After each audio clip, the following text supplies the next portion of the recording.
আউযুবিল্লাহি মিনাশ শাইতানির রাজিম। বিসমিল্লাহির রাহমানির রাহিম। সূরা আত-তিন, আয়াত 6। কিন্তু তাদের নয় যারা মুমিন ও সৎকর্মপরায়ণ। তাদের জন্য তো আছে নিরবিচ্ছিন্ন পুরস্কার।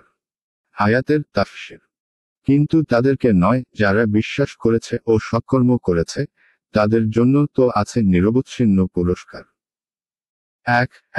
হে আয়াতটি পূর্বের আয়াতের প্রথম অর্থের বিশদ বিবরণ, অর্থাৎ এ দিয়ে মুমিনদের অবস্থা বর্ণনা করা হয়েছে। তারা অন্তিম বার্ধক্যে পৌঁছলেও তাদের জন্য রয়েছে নিরবচ্ছিন্ন পুরস্কার। আর দ্বিতীয় ও তৃতীয় অর্থের দিক দিয়ে এটি পূর্বের বাক্যেরই তাকিদ। অবশ্য এই পরিণাম থেকে মুমিনদেরকে পৃথক করা হয়েছে। ফাতুহুল কাদির, আয়াত 7। সুতরাং এরপর কিসে তোমাকে কর্মফল সম্বন্ধে অবিশ্বাসী করে?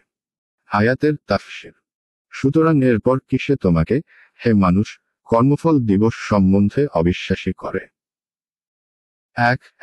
এ দিয়ে কিয়ামতের অবিশ্বাসীদেরকে হুমকির সাথে হুঁশিয়ার করা হয়েছে যে, আল্লাহ তোমাকে সুন্দরতম অবয়বে সৃষ্টি করেছেন এবং তিনি তোমাকে তার বিপরীতহীনতার অতল তলে নিক্ষেপ করতেও সক্ষম। আর তার মানেই হলো, তোমাকে পুনর্বার সৃষ্টি করা তার পক্ষে কোনো কঠিন কাজ নয়।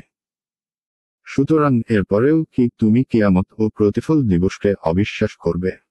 আয়াত 8। আল্লাহ কি বিচারকদের মধ্যে শ্রেষ্ঠ নন? আয়াতের তাফসীর। আল্লাহ কি বিচারকদের মধ্যে শ্রেষ্ঠ বিচারক নন? অর্থাৎ আল্লাহ কারো প্রতি অবিচার করেন না। আর তার সুবিচারের দাবি এই যে, তিনি কিয়ামত সংঘটিত করবেন এবং যাদের উপর দুনিয়ায় জুলুম করা হয়েছে তাদেরকে পূর্ণ বদলা দিয়ে দেওয়া হবে। প্রকাশ থাকে যে, এই সূরার শেষ, বালা ওয়ানা আলা জালিকা মিনাশ শাহিদিন বলার হাদিস সহিহ নয়।